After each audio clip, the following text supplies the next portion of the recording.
Amigos oyentes, hermanos queridos, buenos días. El Evangelio del día, hoy 8 de noviembre del año 2016. Aquí estamos Patricia y Miguel, este matrimonio cristiano, dispuestos a leer y comentar este Evangelio. Primero la lectura. Patricia. Lectura del Santo Evangelio según San Lucas.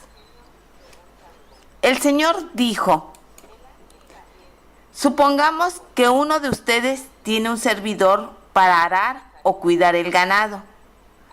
Cuando éste regresa del campo, ¿acaso le dirá: ven pronto y siéntate a la mesa? ¿No le dirá más bien: prepárame la cena y recógete la túnica para servirme hasta que yo haya comido y bebido, y tú comerás y beberás después?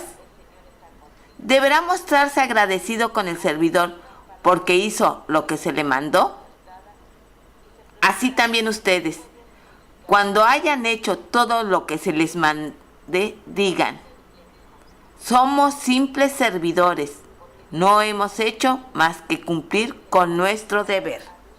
Palabra del Señor. Gloria a nuestro Señor Jesucristo. Bueno, acá una vez más la enseñanza del Señor, el Señor que es Señor de todos, nuestro Señor y Dios. Sin embargo, vino a nosotros a hacer toda la gestión salvífica, razón por la cual ahora podemos tener la esperanza de la eternidad. Y efectivamente la tenemos gracias al servicio que Él cumplió. Cumplió y al cumplirlo cumplió también el mandato del Padre que lo envió. Él fue santificado, fue enviado a nosotros. Hizo todo aquello que el Padre había dispuesto, que estaba dispuesto desde el principio, razón por la cual, una vez que lo hubo hecho, ascendió a los cielos, se sentó a la diestra, está en la gloria y está disfrutando del plenísimo favor de la vida. Nunca dejó de tenerla, por supuesto, porque es autor de la vida, pero ahora como hombre, como hijo del hombre, y a favor de todos nosotros, una vez que cumplió con todas las cosas, como debió hacerlo, bueno, tiene la recompensa, y la recompensa para aquel que ama es precisamente ver que el resultado del amor siempre es la vida. Y este es el resultado que vio el Señor. No buscó de parte de los hombres el aplauso, no buscó el agasajo, no buscó poderes que no fueran aquellos que tienen que ver con el poder en el amor y con el poder en el servicio, porque lo que vino a enseñarnos fue precisamente el reino del servicio, que no otra cosa es el reino de los cielos y su justicia. Justicia delante de Dios es cumplir con el mandato de Dios, y el mandato de Dios lo ha expuesto nuestro Señor en los últimos discursos que tuvo con los suyos durante el curso de la última cena. ¿Qué nos dijo el Señor? Él, que es nuestro Señor, que es nuestro amo en realidad, y que sin embargo, siendo de tal condición, se hizo sirviente de todos nosotros. ¿Qué nos dijo? Un nuevo mandato les doy. Fíjese, otro mandato. Uno dirá, ¿cómo va a agregar mandatos a los mandatos de la ley? No, este es un nuevo mandato, es nuevo. Y fíjese qué curioso y qué paradójico, ¿no? Es nuevo y sin embargo es el más antiguo de los mandatos, porque es un mandato exclusivamente para la vida.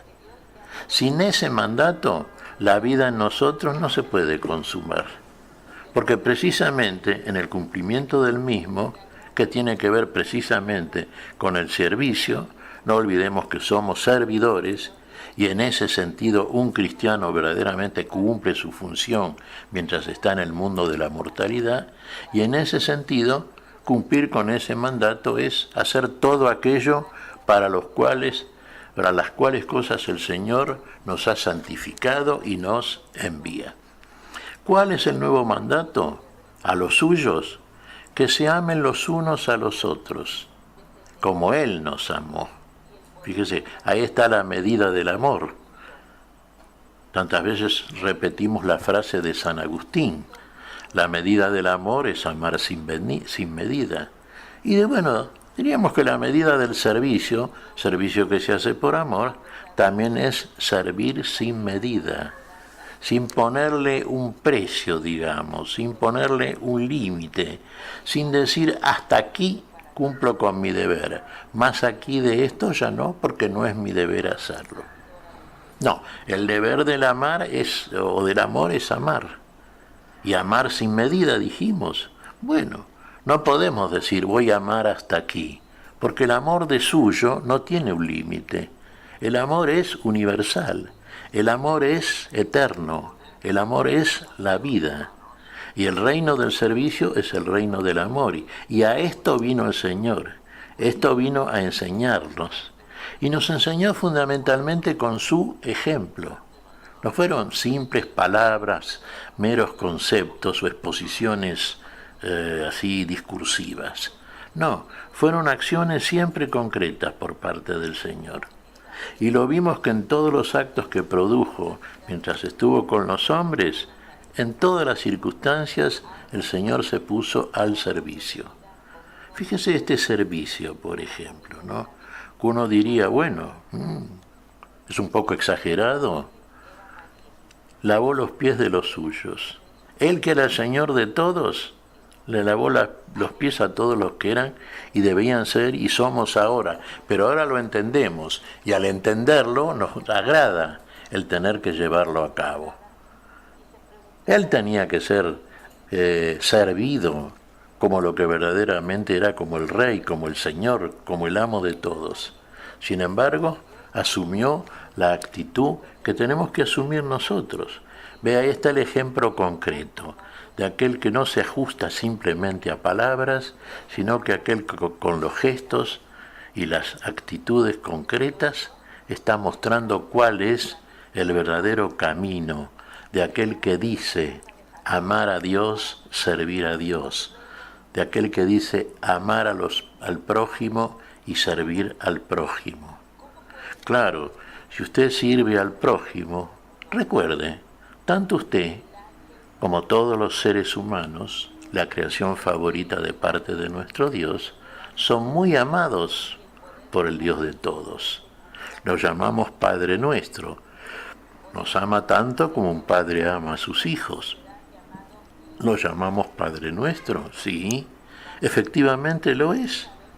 Ese derecho lo adquirió para nosotros el Hijo que lo es por naturaleza divina, pero lo adquirió para los hombres en su naturaleza de hombre, y lo adquirió precisamente ejerciendo todo aquello que tiene que ver con la actividad que lleva a cabo un buen hijo en función de lo que de él quiere, desea su Padre. ¿Y qué desea nuestro Padre Celestial? Y desea de parte de nosotros esto, que el mismo Hijo en su condición humana nos dejó como mandato último y definitivo. Y totalizador. Fíjese que nos amemos los unos a los otros. ¿Usted se da cuenta que para aquellos que son padres y tienen hijos, cómo ama un padre a sus hijos? Un padre que realmente ha entendido bien su función de padre, que se siente padre, y entonces en él, inmediatamente, diríamos, ¿no?, espontáneamente surge todo aquello que hace un padre que ama a sus hijos: servirlos, darles todas aquellas cosas que necesitan, todas las cosas que necesitan, así como nos dio nuestro Padre Celestial en Cristo Jesús. Y lo que necesitamos lo tenemos. Tenemos de parte de Dios el Espíritu de Dios, el Espíritu de la vida, el Espíritu del amor, el Espíritu que nos permite vivir, amar y servir. Fíjese, muchas veces sintetizamos en frases teológicas, sí, decimos cuál es la función del cristiano, a qué debemos arribar, y a conocer, amar y servir al Señor. ¿Qué quiere decir esto? Y conocer, amar y servir a nuestro prójimo también. Recuerda estas palabras de San Juan, el apóstol. Están en la primera epístola de San Juan. El que no ama a su prójimo o a su hermano, a quien ve, ¿cómo puede decir que ama a Dios a quien no ve? ¿Se da cuenta? Y si usted ama, sirve. Pero lo hace con agrado, lo hace con gusto, lo hace con placer, lo hace porque lo ama y porque quiere para la persona que ama lo mejor.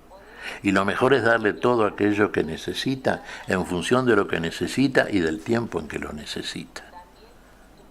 Así el ejemplo aquí en este Evangelio por parte de nuestro Señor.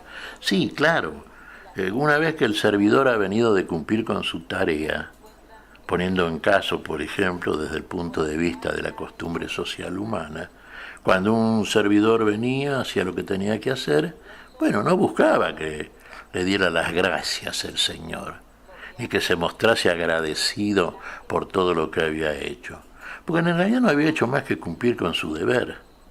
Y cumplir con su deber era justamente el mayor agradecimiento que podía recibir.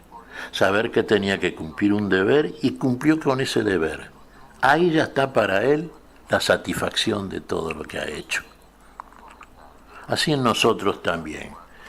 Hermanos queridos, nos cuesta entenderlo quizá humanamente porque desde el punto de vista de la perspectiva humana respecto de lo que podemos entender como la vida, nuestra función en la vida, nuestros derechos en la vida. Siempre reclamamos primero derechos que deberes, y todo esto sustentado sobre bases más bien legales, no morales y mucho menos espirituales. Queremos que siempre cualquier acto que producimos, aunque sea mínimo, reciba la recompensa de los otros. Y esta es la costumbre, y no es la costumbre del Señor. Y no es la costumbre de los santos tampoco. Fíjese, la costumbre de los santos es la costumbre de aquel que es el santo entre los santos, de aquel que nos envió y nos santificó, de aquel que nos dejó un mandato en su carácter de Señor de todos, de aquel que nos dijo vayan y hagan discípulos, y hay que hacerlos de esta manera, de aquel que nos mandó amarnos los unos a los otros en la medida y con la forma con que Él nos amó. Con esto debemos sentirnos satisfechos, bien cumplidos, e interiormente en nosotros, esta es una alegría espiritual que es incomparable con el gozo, la alegría que puede provenir a lo mejor de la recepción de cosas de orden temporal. Esto es lo mejor que podemos recibir, la satisfacción del deber cumplido, y nada más que esto. Y en el deber cumplido está la recompensa. Y la recompensa la manifestará públicamente el Señor en el momento en que juzgue de todas las cosas y de todos nosotros. ¿Qué te parece, Patricia? Pues como muy bien dices, solamente somos instrumentos para hacer lo que el Señor nos indica. Muchas veces pensamos que tenemos la misión de cambiar el mundo y nos agobiamos nada más de pensar y nos olvidamos que el que hace las cosas es el Señor y que nosotros nada más ponemos a su disposición lo poco que somos. Todo lo hace Él. Claro, si lo que hacemos nosotros lo hace y lo posibilita el Señor en nosotros. Toda la obra es por parte de aquel que desde el principio ha hecho todo, el creador de todas las cosas, el Dios eterno. En Cristo Jesús hasta se hizo servidor en nuestra cualidad humana. Fíjense hasta dónde su servicio, hasta asumir una naturaleza, que la asumió y la redimió. Y esto fue en cumplimiento de un mandato divino, de un mandato del Padre. Un mandato que Él compartió también, porque Él, igual que su Padre, son co-creadores, coeternos, coiguales, el Dios uno y trino, ¿se da cuenta? De todo lo existente. Ellos son ese principio que es base y fundamento de todas las cosas existentes, fundamentalmente de todos nosotros y de la vida en nosotros. ¿Qué te parece si agradecemos al Señor? Muy bien, Miguel. Te damos gracias, Padre Celestial, en el nombre santo de nuestro Señor Jesucristo. Te damos gracias, Padre, te pedimos perdón por nuestras faltas. Señor, Pedimos tu bendición para este día. Pedimos tu espíritu de servicio, tu espíritu de amor en el servicio. Pedimos, Señor, ser verdaderamente servidores, imitando el servicio tuyo, que fue absoluto, a favor de todos y volcando hacia todos el amor con que nos amas desde siempre. Que podamos hacerlo. Lo pedimos en tu nombre, Señor.